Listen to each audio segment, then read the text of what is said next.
திருப்பாடல்கள் 106. அல்லேலுயா. ஆண்டவருக்கு நன்றி செலுத்துங்கள், ஏனெனில் அவர் நல்லவர், என்றென்றும் உள்ளது அவரது பேரன்பு.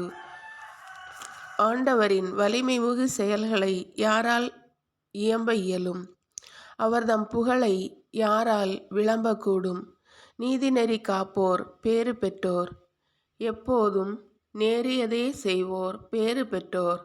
ஆண்டவரே, நீர் உம் மக்கள் மீது இரக்கம் காட்டும்போது என்னை நினைவு கூரும். அவர்களை நீர் விடுவிக்கும் போது எனக்கு துணை செய்யும்.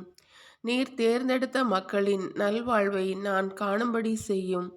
உம்முடைய மக்களின் மகிழ்ச்சியில் நானும் பங்கு கொள்ளும்படி செய்யும். அப்போது உமது உரிமை சொத்தான மக்களோடு உம்மை போற்றிட இயலும். எங்கள் மூதாதையரின் வழி நடந்து நாங்களும் பாவம் செய்தோம், குற்றம் புரிந்தோம், தீமை செய்தோம். எங்கள் மூதாதையர் எகிப்தில் நீர் செய்த வியத்தகு செயல்களை பற்றி சிந்திக்கவில்லை. உமது மாபெரும் பேரன்பை அவர்கள் நினைவில் கொள்ளவில்லை. மாறாக உன்னதமானவரை எதிர்த்து செங்கடல் ஓரத்தில் கலகம் செய்தனர். அவரோ தமது பேரன்பின் பொருட்டு அவர்களை விடுவித்தார். இவ்வாறு அவர் தமது வலிமையை வெளிப்படுத்தினார். அவர் செங்கடலை அதட்டினார், அது உலர்ந்து போயிற்று. பாலை நிலத்தில் நடத்தி செல்வது போல அவர்களை ஆழ்கடல் வழியே நடத்தி சென்றார். எதிரியின் கையினின்று அவர்களை விடுவித்தார். பகைவரின் பிடியினின்று அவர்களை மீட்டார். அவர்களுடைய எதிரிகளை கடல் நீர் மூழ்கடித்தது. அவர்களுள் ஒருவர் கூட எஞ்சி இருக்கவில்லை. அப்பொழுது அவர்கள் அவருடைய வாக்குறுதிகளில் நம்பிக்கை வைத்தார்கள். அவரை புகழ்ந்து பாடினார்கள்.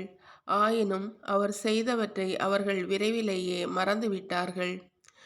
அவரது அறிவுரைக்காக அவர்கள் காத்திருக்கவில்லை.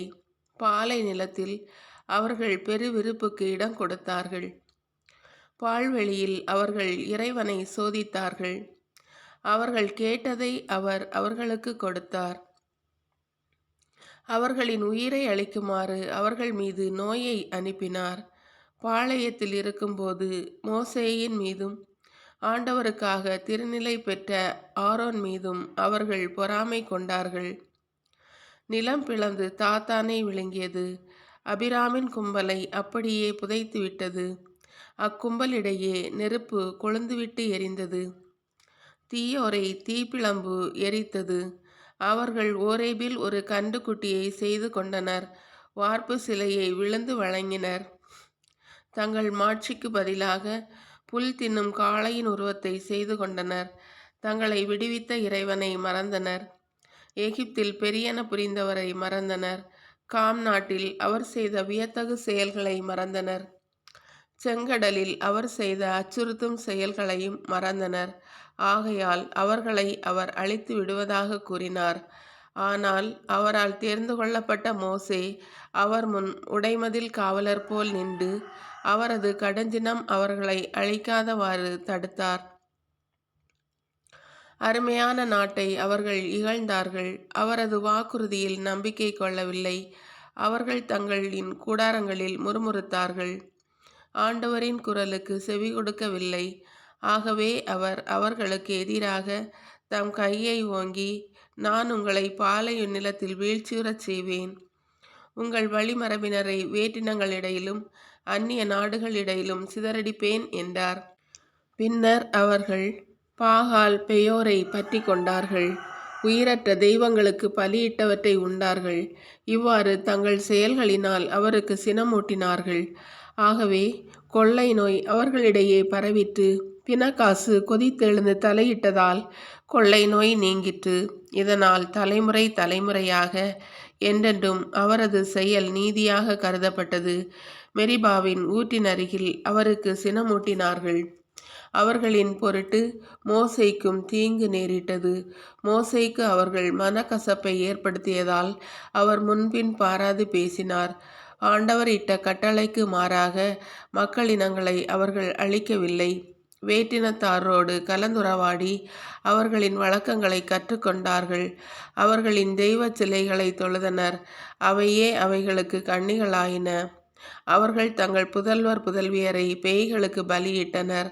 மாசற்ற இரத்தத்தை, தங்கள் புதல்வர் புதல்வியரின் இரத்தத்தை சிந்தினர்.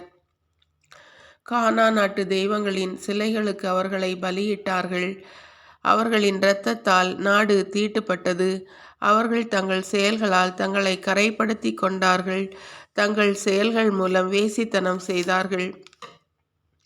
எனவே ஆண்டவரின் சினம் அவர்தம் மக்களுக்கு எதிராக பற்றி எரிந்தது. தமது உரிமை சொத்தை அவர் அருவருத்தார். வேற்றினத்தாரின் கையில் அவர் அவர்களை ஒப்படைத்தார். அவர்களை வெறுத்தோரே அவர்களை ஆட்சி செய்தனர். அவர்கள் எதிரிகள் அவர்களை ஒடுக்கினர். தங்கள் கையின் கீழ் அவர்களை தாழ்த்தினர். பன்முறை அவர் அவர்களை விடுவித்தார். அவர்களோ திட்டமிட்டே அவருக்கு எதிராக கலகம் செய்தனர்.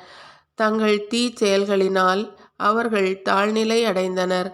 எனினும் அவர் அவர்களது மன்றாட்டுக்கு செவி சாய்த்து அவர்களது துன்பத்தைக் கண்டு மனம் இறங்கினார்.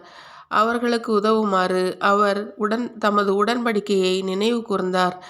தமது பேரன்பிற்கேற்ப கழிவிரக்கம் கொண்டார். அவர்களை சிறை செய்த அனைவர் முன்னிலையிலும் அவர்கள் இரக்கம் பெறும்படி செய்தார். எங்கள் கடவுளாகிய ஆண்டவரே, எங்களை விடுவித்தருளும்.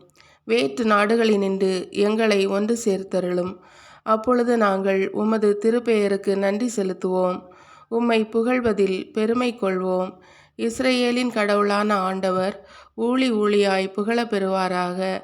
மக்கள் அனைவரும் ஆமேன் எனச் சொல்வார்களாக. அல்லேலூயா.